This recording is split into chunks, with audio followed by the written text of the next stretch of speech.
जो है पूरे देश में मनाया जा रहा है, लेकिन देश में कुछ ऐसी जगहें भी है जहां पर होली का त्यौहार नहीं मनाते हैं लोग। 28 ऐसे गांव हैं जहां पर लोग शोक में डूब जाते हैं। होली आते ही यहाँ के लोग जो है वो शोक संदेश मनाते हैं, शोक में डूब जाते हैं। होली का नाम सुनते ही गुलाल खुशियों के दृश्य और दिमाग में कौंधने लगते हैं। लेकिन उत्तर प्रदेश के रायबरेली के 28 गांव में होली का दिन खुशियों का नहीं बल्कि उनके लिए शोक का दिन होता है। क्यों होता है कि बीते 700 सालों से इन 28 गांवों में एक भी बार होली नहीं मनाई गई है। यहाँ तक कि होली जो है पर महिलाएं श्रृंगार तक नहीं करती हैं। इसकी वजह मुगल आक्रांता और हिंदू राजा डल के बीच हुआ एक युद्ध है, जिसमें राजा समेत कई हिंदू सैनिक वीरगति को प्राप्त हुए थे, जो राजा डल एक आदिवासी समुदाय से थे। बीते 700 सालों से चली आ रही परंपरा की जड़ साल 1321 में हुए एक युद्ध से जुड़ी हुई है। यह युद्ध होली के दिन ही हुआ था। दरअसल 1321 में आदिवासी राजा डलदेव होली का जश्न मना रहे थे, जो कि आदिवासियों में होली सबसे पवित्र पर्व माना जाता है और भगवान शिव उनके पूज्य आराध्य होते हैं। तो सभी लोग जश्न मना रहे थे। इस जश्न में बड़ी संख्या में स्थानीय लोग भी शामिल हुए थे। इसी दौरान जौनपुर की सतह में बैठे शाह तुर्की ने सरकी की सेना ने डलमऊ के किले पर आक्रमण कर दिया था। राजा डलदेव युद्ध करने के लिए 200 सिपाहियों के साथ मैदान में कूद पड़े थे। शाह सरकी की सेना से युद्ध करते समय राजा डलदेव व कई सैनिक वीरगति को प्राप्त हो गए थे। डलमऊ के नगर पंचायत अध्यक्ष ब्रजेश दत्त गौर की माने तो होली के दिन आदिवासी राजा डलदेव के बलिदान के कारण शोक की परंपरा आज भी चली आ रही है। होली आते ही डलमऊ तहसील क्षेत्र के 28 गांवों में उस घटना की यादें ताज़ा हो जाती है। युद्ध में राजा के बलिदान के कारण 28 गांवों में आज भी 3 दिनों का शोक मनाया जाता है। रंगों का त्यौहार आते ही डलमऊ की ऐतिहासिक घटना की याद ताज़ा हो जाती है, जिसके कारण लोग होली का आनंद नहीं लेते हैं और शोक में डूब जाते हैं। उसी समय से ही आदिवासी गाँव के लोग जो है होली का त्यौहार नहीं मनाते हैं। सिर्फ रंग और गुलाल लगाकर थोड़ा बहुत नए सिरे से थोड़ा बहुत लोग अब नवजुवक जो है नवजुवतियाँ हैं वो होली का पर्व मनाने लगी हैं, लेकिन जो है आज भी उस गांव में शोक की लहर रहती है। इस आक्रमण के एक किंवदंती है कि बाबर सैयद की पुत्री सलमा अपने सिपह सलारों के साथ जल मार्ग से गंगा के रास्ते डलमऊ क्षेत्र में शिकार करने के लिए आई थी। इधर राजा डल अपने अंगरक्षकों के साथ आखेट पर निकले थे। आखेट के दौरान ही प्रतापगढ़ जनपद के करे नामक स्थान पर दोनों की भेंट हुई थी। इससे राजा डल सलमा के प्रति मोहित हो गए थे और सलमा के नज़र में वो उनके प्रेमी के रूप में स्थापित हो गए थे। इसके बाद राजा ने अपने सेनापति के माध्यम से शादी विवाह के लिए आमंत्रण भेजा।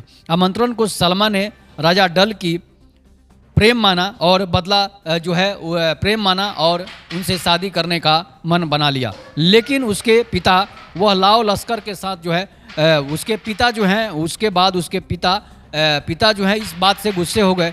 जौनपुर की सतह में बैठे आक्रांताओं से बात की। शाह सरकी ने राजा से बदला लेने की ठान ली और वह जानता था कि युद्ध में राजा से पार नहीं पा सकता, अतः उसने क्षेत्र में जासूस लगा दिए। गुप्तचर पल पल की सूचना शाह सरकी को भेजने लगे थे। माना जाता है कि इस कार्य में डलमऊ के जुम्मन व जुनैद ने मुखबिरी की भूमिका निभाई थी। उन्होंने शाह सरकी को सुझाया कि राजा से बदला लेने का सबसे सुनहरा अवसर होली के दिन रंग खेलने के समय का है, क्योंकि उस दिन राजा प्रजा के साथ रंग में सराबोर हो जाते हैं और एक दूसरे में इतने सराबोर हो जाते हैं कि वो दुनिया को भूल जाते हैं और प्रेम और भाईचारा का पर्व मनाने में लग जाते हैं। अधिकांश फौज होली की छुट्टी पर घर चली जाती है। इस सलाह पर शाह सरकी की सेनाओं ने लुक छिप कर राजा पर आक्रमण कर दिया। राजा ने डलमऊ के पास सूरजपुर के से में शाह सरकी की सेनाओं से युद्ध किया और बड़ी को प्राप्त हो गए। ऐसा भी मान्यता है कि शाह सरकी की सेनाओं के साथ सलमा भी मौजूद थी। वह राजा की मृत्यु के बाद उनका सिर लेकर वहां से भाग निकली, जबकि धर सूरजपुर के पास ही रह गया। वहीं आज भी राजा की विखंडित प्रतिमा के रूप में उनकी पूजा की जाती है। सदियां गुजर गई, अब तक फागुन महीने के प्रत्येक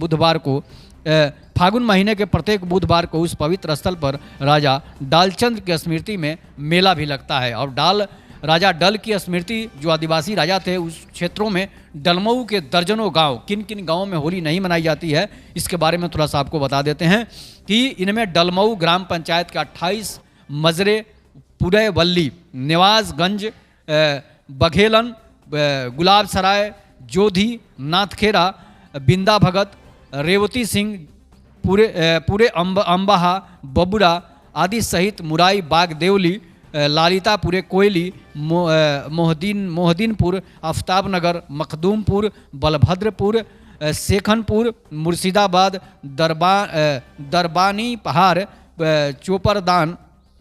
चोपदारन, सदलापुर, ढेलहा, भीमगंज, दीनगंज, शिवपुरी, गुरबख्शपुर, मातादीन, पूरे दुब्बेपुर, पूरे भवानी दिन, करौली, दमा, सूरजपुर, पूरे पासिन, पूरे कोदऊ, पूरे डेरा, पूरे गोसाइन, शोभवापुर, ठाकुरद्वारा, पूरे विजयपुर, पूरे देवबख्शपुर आदि गांव शामिल हैं। तो आतताई मुगलों के इतने आतंक थे कि वो होली भी नहीं मनाने देते थे और होली पर ही लोगों को अपना शिकार बना लेते थे, मुखबिरी कराकर अपने लोगों से।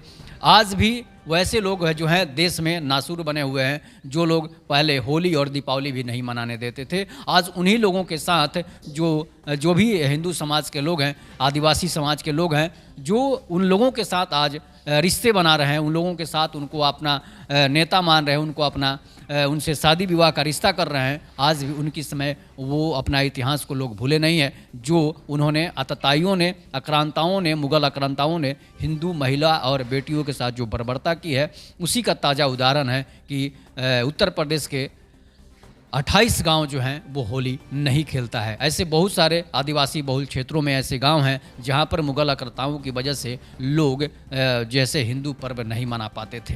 तो ये सच्ची घटना है जो घटी है। इस पर आप अपनी प्रतिक्रिया जरूर दीजिएगा। तब तक नमस्कार, जय हिंद, जय भारत, जय श्री राम।